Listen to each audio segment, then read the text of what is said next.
चांद, चंद्रमा, हजारों सालों से एक कहानी जो हम सब ने कभी ना कभी जरूर सुनी है। चंद्रदेव और उनकी 27 पत्नियां। ज्यादातर लोगों के लिए यह बस एक पौराणिक कहानी है। प्रेम, ईर्ष्या, श्राप, ट्विस्ट से भरी एक जबरदस्त कहानी। लेकिन दोस्तों, इस कहानी के अंदर एक ऐसा राज छुपा है जो आपके होश उड़ा देगा। जितना ज्यादा मैंने इसके बारे में पढ़ा, उतनी ही ज्यादा मैं खुद हैरान होती गई। आखिर 27 ही क्यों? क्या रिलेशन है इस नंबर का असली चांद से? 26 क्यों नहीं? 30 क्यों नहीं? आखिर चंद्रदेव की पत्नियों की संख्या बिल्कुल 27 ही क्यों है? और क्यों यही नंबर बार बार दिखाई देता है? ऋग्वेद से लेकर महाभारत तक हमारे प्राचीन ग्रंथों में फिर सबसे हैरान करने वाली बात, क्यों इस पैटर्न को आज के एस्ट्रोनॉमर्स भी मानते हैं। ऐसी क्या मजबूरी थी कि चंद्रदेव को इतने सारे विवाह करने पड़े? वो कौन थी जिसके लिए चंद्रदेव सब कुछ दांव पर लगाने को तैयार थे? ऐसा क्या हुआ कि उनके अपने ससुर ने ही उन्हें श्राप दे दिया? और फिर ऐसी कौन सी भयंकर विपत्ति आ गई कि स्वयं भगवान शिव को आना पड़ा पूरी सृष्टि को बचाने के लिए? चलिए, आज मैं आपको लेकर चलती हूँ मिथ और साइंस की एक ऐसी दास्तान में जो पूरी दुनिया में आपको सिर्फ हमारे यहाँ ही मिलेगी, जो किसी बॉलीवुड फिल्म से भी कम नहीं। और एक बात की गारंटी मैं आपको दे सकती हूँ, इस वीडियो के बाद इस साइंस याद रखने के लिए ना किसी स्कूल की किताब की जरूरत पड़ेगी और ना ही किसी टीचर की डांट।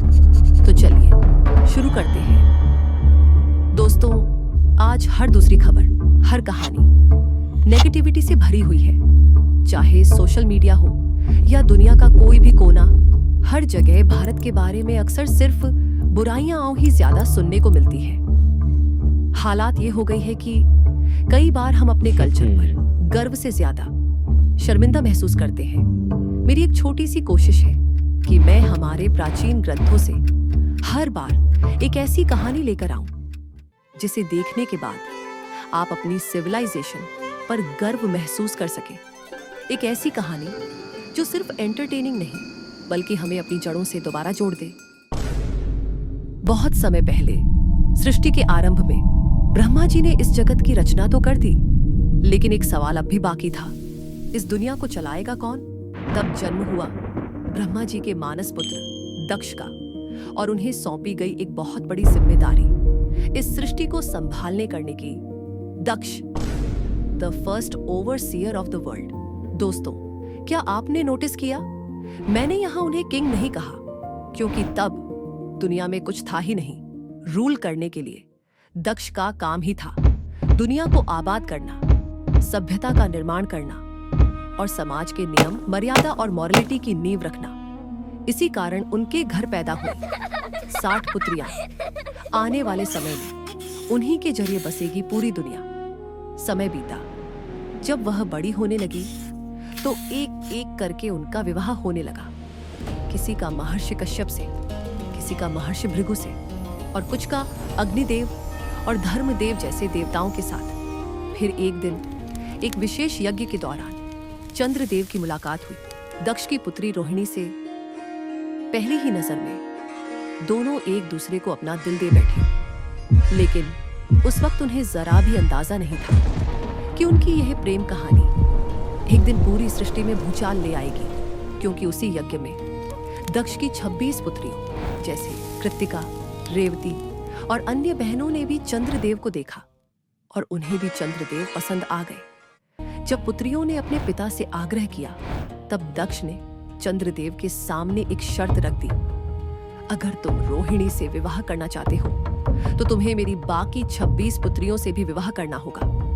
और प्रेम में डूबे चंद्रदेव बिना सोचे शर्त मान ली। लेकिन शर्तें तो निभाई जा सकती हैं, पर दिल को मजबूर नहीं किया जा सकता। और वही हुआ जिसका डर था। विवाह के बाद चंद्रदेव ज्यादा समय सिर्फ रोहिणी के साथ ही बिताने लगे और बाकी 26 पत्नियों के हिस्से में आया सिर्फ इंतजार।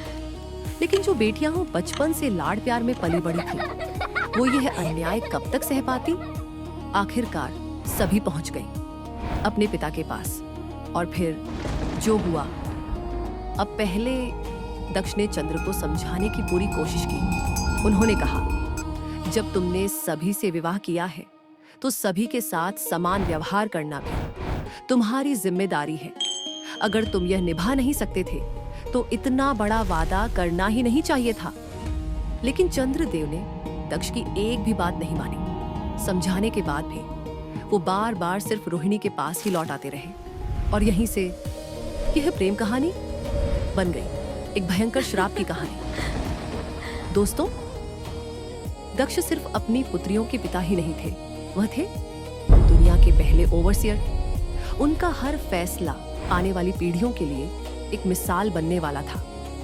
अगर वे इस अन्याय को नजरअंदाज कर देते तो आने वाले समय में लोग इसी का अनुसरण करते। परिवार में कभी इक्वालिटी नहीं होती और समाज की बुनियाद ही कमजोर पड़ जाती। एक तरफ अपनी बेटियों के आंसू और दूसरी तरफ नए समाज की जिम्मेदारी। इन दोनों के बीच फंसे दक्ष ने आखिर एक बहुत ही कठोर फैसला लिया। लेकिन एक मिनट, क्या आपको भी यह सिर्फ एक घर के झगड़े की कहानी लग रही है या फिर इसके पीछे छुपी है एक पूरी सिविलाइजेशन की सोच? आखिर हमारे पूर्वजों ने इस कहानी को हजारों सालों तक संजोकर क्यों रखा? अब अगर हम इस कहानी को सिर्फ ऊपर ऊपर से देखें तो यह लगती है बस एक फैमिली ड्रामा, एक पति, एक फेवरेट पत्नी और बाकी पत्नियों की शिकायतें। लेकिन अगर हम थोड़ा गहराई से सोचें तो कुछ बहुत ही दिलचस्प बातें नजर आती हैं। जैसे उस समय कई समाजों में पॉलिगामी अलाउड थी। चाइना, कोरिया या फिर बाइबलिक समय की इजराइल की समाज, वहां भी पॉलिगमी थी, लेकिन इक्वल रिस्पेक्ट और सबके साथ समान व्यवहार। यह सोच हर जगह आम नहीं थी।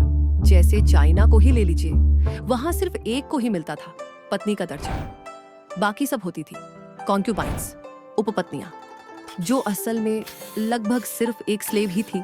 अगर मास्टर का मूड खराब हो जाता तो उन्हें बेच भी सकता था। और अगर आपको लगता है कि कम से कम पत्नी को तो पूरा सम्मान मिलता होगा, तो ये सुनिए, उस समय की पैट्रियार्की में पुरुष का सबसे बड़ा काम माना जाता था वंश को आगे बढ़ाना। इसलिए चाहे वह कितनी भी कॉन्क्यूबाइंस रखे, पत्नी अगर उस बात पर जेलस हो तो उसी ग्राउंड पर उसे डिवोर्स भी दिया जा सकता था।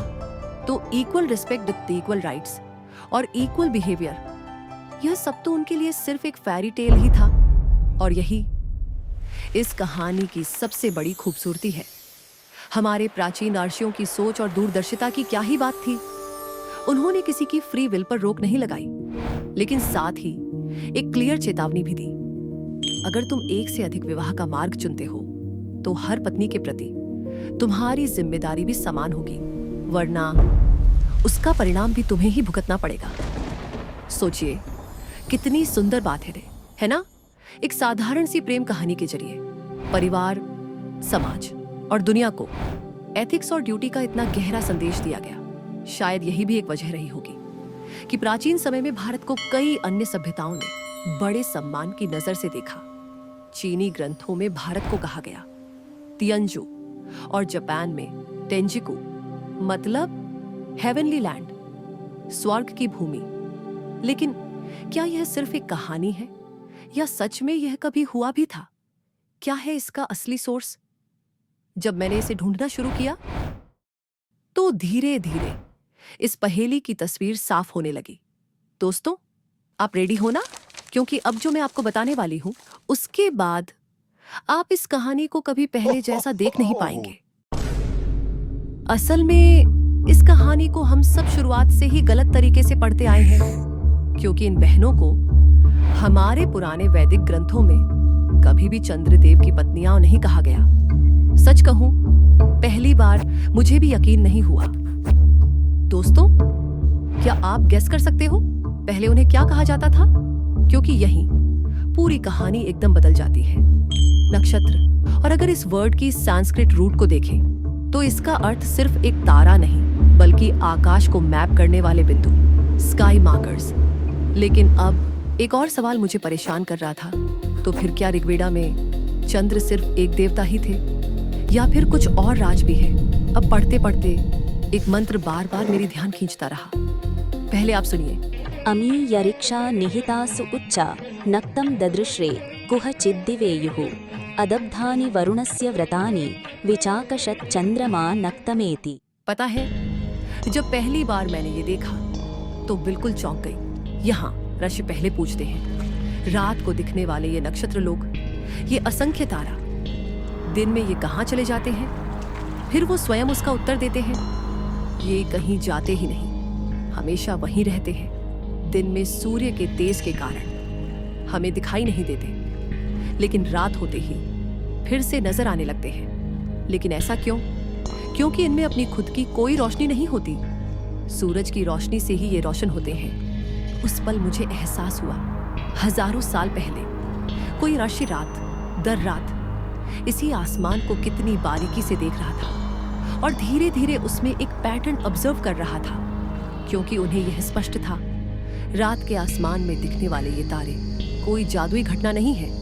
अब जरा सोचिए, यह मंत्र हमें मिलता है ऋग्वेदा के प्रथम मंडल में। जैसे स्कूल में किसी ने ABCD की जगह सीधा पोएट्री की किताब आपके हाथ में पकड़ दी हो, और सिर्फ मुझे ही नहीं, कई फेमस स्कॉलर्स भी इसी बात पर रुक गए। जैसे फ्रेंच मिथोलॉजिस्ट जॉर्ज दुमेजियर, लिंग्विस्ट माइकल जंदा, ये मानते हैं कि भारत की इस एस्ट्रोनॉमी की जड़ें बहुत प्राचीन हैं, लेकिन कितनी पुरानी और फिर शुरू कहां से हुई?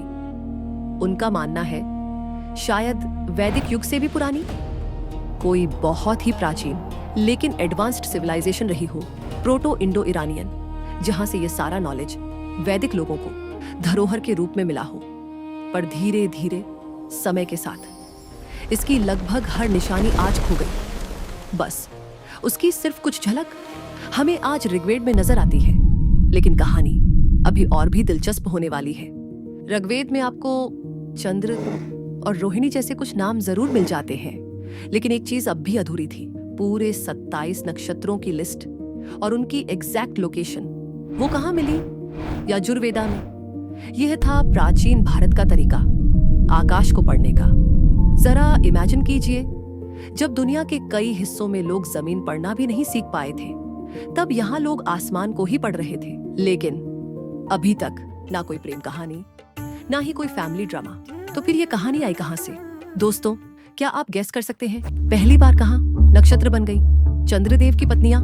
हाँ, आपका हमारा सबका फेवरेट महाभारत। शायद धीरे धीरे वेदांग की एस्ट्रोनॉमी लोगों की जुबान में बन गई, एक प्रेम कहानी। अब तस्वीर धीरे धीरे साफ हो रही है ना? लेकिन कहानी ने अब भी एक राज छुपा कर रखा था। आखिर इन सारे नामों में से सिर्फ रोहिणी ही सबसे प्रिय क्यों बनी? उसमें ऐसा क्या खास था जो बाकी नक्षत्रों में नहीं था? आज रात एक बार आसमान की तरफ जरूर देखिएगा, सिर्फ अपनी आंखों से। ना टेलीस्कोप की जरूरत है, ना किसी ऐप की। अगर आसमान साफ हुआ तो आपको चमकता हुआ यह हल्का लाल तारा जरूर नजर आएगा। यही है Rohini, the red one. Modern astronomy में इसी को कहते हैं अल्देबारान। लेकिन आखिर रोहिणी ही क्यों?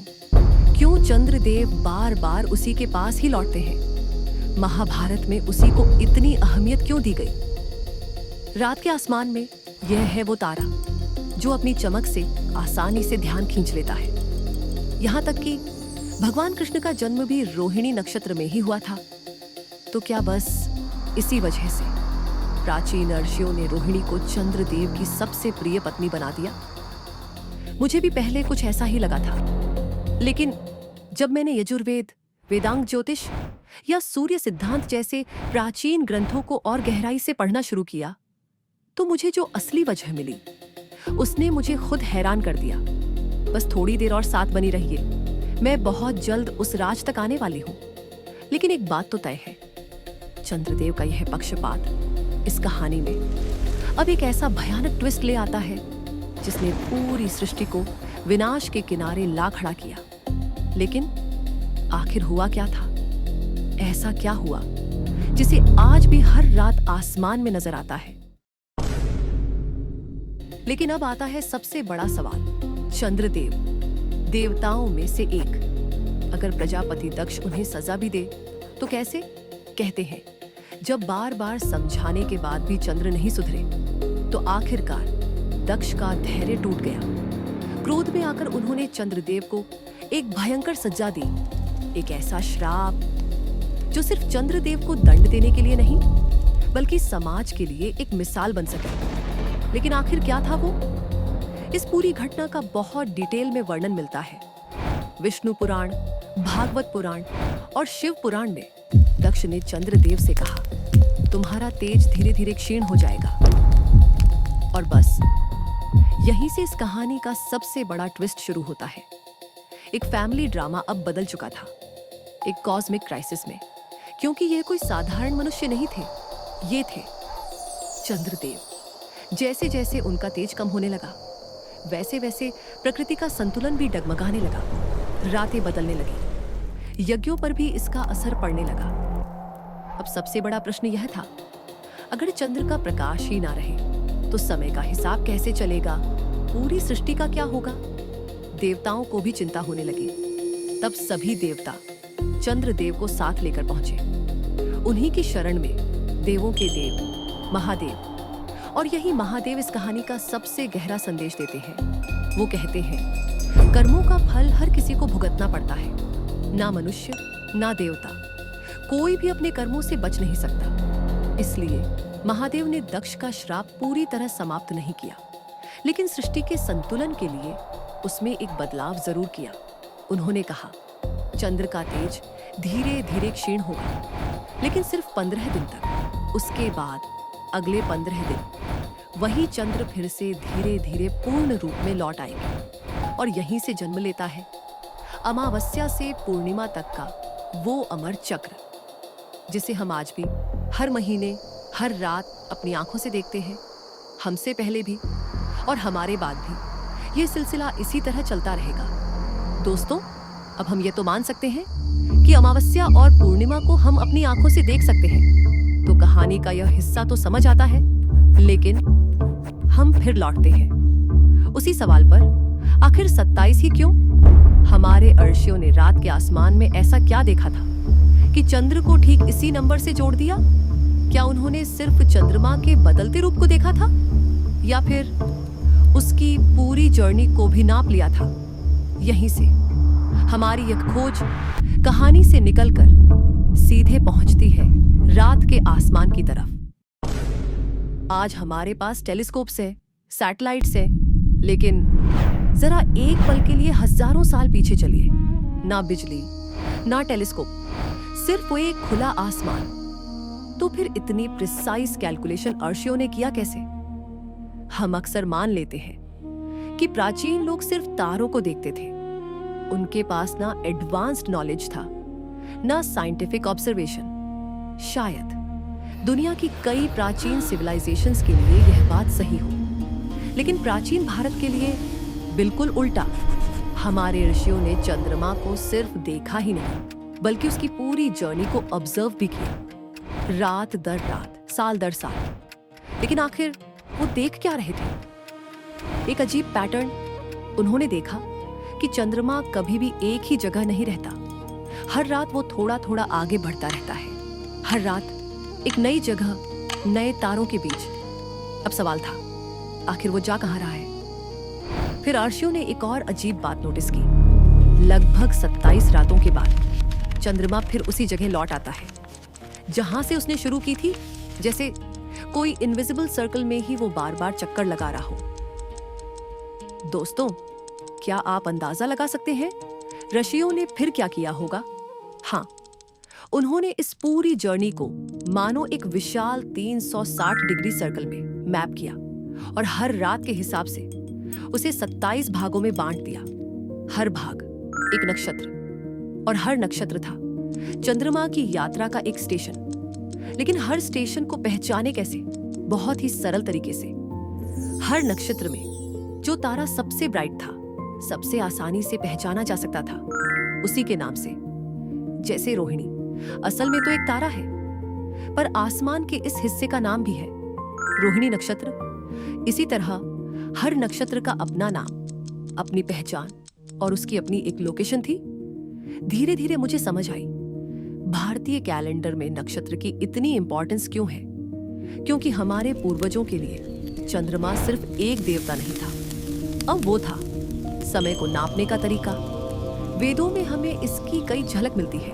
नक्षत्र बताते थे कि नया साल कब शुरू होगा, कौन सा यज्ञ कब करना चाहिए। लेकिन असली झटका तो तब लगा जब मेरी हाथ लगी दो छोटी सी किताब, वेदांग ज्योतिष और सूर्य सिद्धांत। आकार में छोटा, लेकिन नॉलेज ऐसी कि सबको दंग कर दे। यहीं हमें पहली बार चांद की इस जर्नी का एग्जैक्ट कैलकुलेशन मिलता है। जैसे इस फॉर्मूला को देखिए, ये चांद की स्पीड कैलकुलेट कर रही है। आपको भी चक्कर आ रहा है ना? मुझे भी बिल्कुल ऐसा ही लगा जब मैंने पहली बार यह देखा। हजारों साल पहले इतना प्रिसाइज कैलकुलेशन। तब मैंने सोचा एक बार इसे मॉडर्न एस्ट्रोनॉमी के साथ भी मिलाकर देखते हैं, यह कितनी सही है और कितनी गलत। दोस्तों, याद है वीडियो की शुरुआत में हम सिर्फ 27 बहनों की कहानी सुन रहे थे? अब मुझे क्या पता था कि वही 27 अब मुझे साइंस की दुनिया तक ले आएगा। सच कहूं, मुझे उम्मीद थी कि प्राचीन कैलकुलेशन और मॉडर्न साइंस के बीच काफी अंतर होगा। आखिर हजारों साल का फर्क था। लेकिन जैसे ही मैंने दोनों को साइड बाय साइड रखा तो कुछ पल के लिए मेरी सांस रुक गई। मुझे लगा शायद मैंने कैलकुलेशन गलत देख ली है। मैंने दोबारा चेक किया, फिर तीसरी बार। आज मॉडर्न एस्ट्रोनॉमी हमें बताती है कि चंद्रमा को पृथ्वी का एक चक्कर पूरा करने में 27 दिनों से थोड़ा ज्यादा समय लगता है। इसे कहते हैं साइडेरियल मंथ। और अब जरा ये देखिए, आप भी चौंक गए, है ना? बस कैलकुलेशन को आसान बनाने के लिए इसे रफली 27 मान लिया गया। अब मुझे लगा कि शायद बस यही एक मैच होगी, लेकिन कहानी यही नहीं रुकी। चांद की डेली स्पीड रफली 13 डिग्री और मॉडर्न कैलकुलेशन देखिए, सदियों पहले की गई यह ऑब्जर्वेशन और आज की मॉडर्न एस्ट्रोनॉमी दोनों एक दूसरे के कितने करीब हैं। लेकिन अब भी एक राज बाकी है। रोहिणी, पास में कोई कुर्सी है तो थोड़ा आराम से बैठ जाइए, क्योंकि अब जो मैं बताने वाली हूं उसे सुनकर आप वाकई हैरान रह जाएंगे। मॉडर्न एस्ट्रोनॉमर्स ने ऑब्जर्व किया कि चंद्रमा अपनी जर्नी के दौरान कभी किसी नक्षत्र के बहुत पास से तो कभी कभी उसके बिल्कुल सामने से भी गुजरता है। पहली बार एक ब्रिटिश साइंटिस्ट एडमंड हैली ने इस पूरे इवेंट को बहुत बारीकी से स्टडी किया, पर फिर वो डेटा वहीं पड़ा रहा, सिर्फ साइंस की किताब में। लेकिन कहानी यहीं खत्म नहीं हुई। लगभग 200 साल बाद एक और रिसर्चर ने इसी राज को दोबारा देखना शुरू किया, डॉक्टर राज वेदम।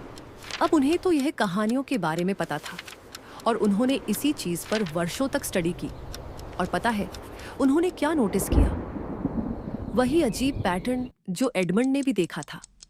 कुछ वर्षों के दौरान चंद्रमा बार बार सबसे ज्यादा सिर्फ एक ही नक्षत्र के पास लौट कर आता है। कोई गेस? कौन था वो? 2014 से 2018 तक चंद्रमा सिर्फ रोहिणी के पास ही एक बार नहीं, 2 बार नहीं, बल्कि पूरे 49 बार गुजरा। I counted in the latest clusters from 2015 ending this year in 2018, I counted 49 occultations of Aldebaran or Rohini with the moon. This is far greater than the number of occultations that the moon has had with any other nakshatra or principal stars. दोस्तों, जरा सोचिए, हमारे ऋषियों ने प्राचीन काल में कितने सालों तक यह इवेंट ऑब्जर्व किया होगा, और फिर रोहिणी बन गई चंद्र की सबसे फेवरेट। कितनी रोमांचक है ना? इस पॉइंट पर शायद आपके मन में भी वही सवाल आ रहा होगा जो मेरे मन में आया था। क्या प्राचीन भारत के पास टेलीस्कोप थे?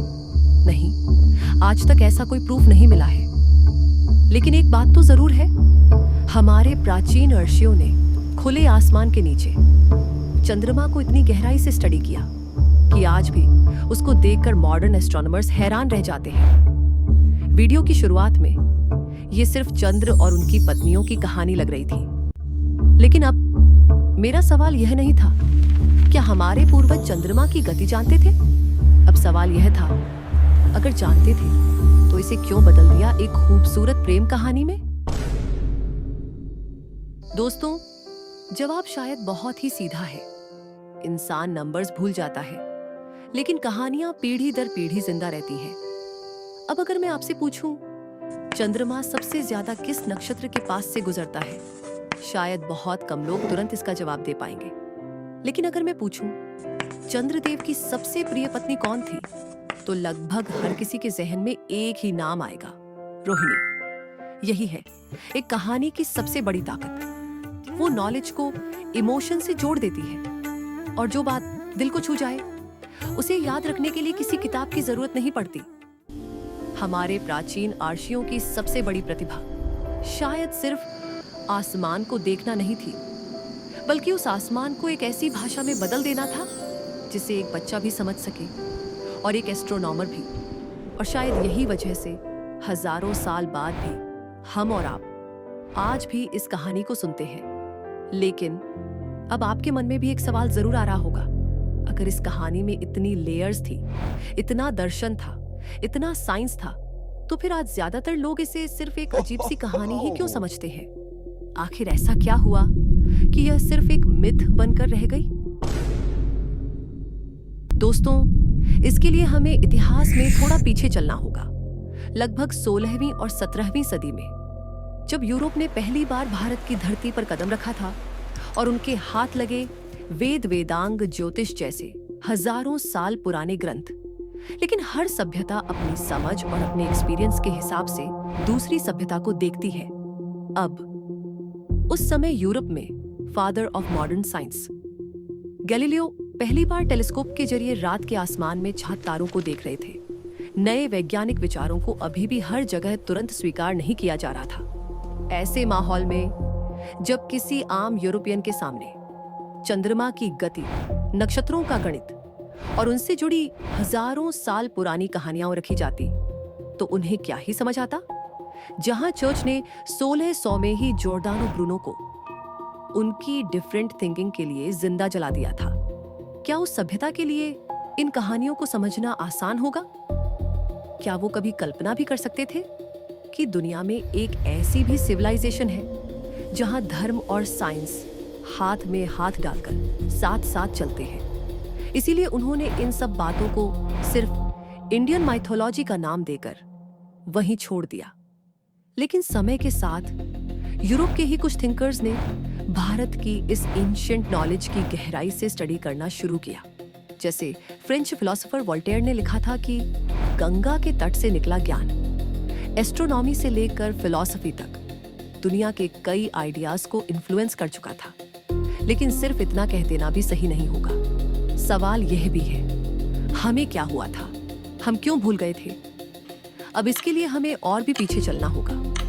लगभग 1000 साल पहले, जब भारत लगातार बाहरी आक्रमणों से जूझ रहा था, हमारी कई महान यूनिवर्सिटीज जैसे तक्षशिला, नालंदा सब नष्ट हो गए। सोचिए, कितनी पुस्तकें, कितनी ऑब्जर्वेशंस, कितनी पीढ़ियों का ज्ञान एक ही दौर में खो गया होगा। जब समाज का सबसे बड़ा लक्ष्य सिर्फ अपना अस्तित्व बचाना हो, तब अक्सर ऐसा गहरा ज्ञान धीरे धीरे पीछे छूट जाता है। लेकिन एक चीज फिर भी जिंदा रही, कहानियां। वो पीढ़ी दर पीढ़ी लोगों की जुबान से जीती रही। आज मॉडर्न टेलीस्कोप्स, सैटेलाइट्स के साथ हम उसी पुराने ज्ञान को दोबारा समझने की कोशिश कर रहे हैं। हो सकता है हर कहानी के पीछे साइंस ना हो, लेकिन यह भी उतना ही सच है कि कई बार कहानियां अपने अंदर ऐसा ज्ञान संभाल कर रखती है जिसे समझने के लिए हर युग का अपना समय होता है। और शायद इसीलिए कहते हैं, एक अच्छी कहानी की उम्र कभी कभी पूरी सिविलाइजेशन से भी लंबी होती है, लेकिन कहानियां तब तक जिंदा रहती हैं जब तक कोई उन्हें सुनाता रहे। और इसलिए उन कहानियों को आप तक पहुंचाना मेरे लिए बस वही काफी है। दोस्तों, अगर आप यहाँ तक पहुंचे हैं तो दिल से आपका बहुत बहुत धन्यवाद। मुझे बहुत अच्छा लगेगा अगर आप लाइक और सब्सक्राइब करें। सच में बहुत अच्छा लगता है जब आप प्राचीन भारत की इस यात्रा में मेरे साथ जुड़े रहते हैं। आपका हर सपोर्ट मेरे लिए बहुत मायने रखता है। फिर मिलते हैं एक और ऐसी ही कहानी के साथ।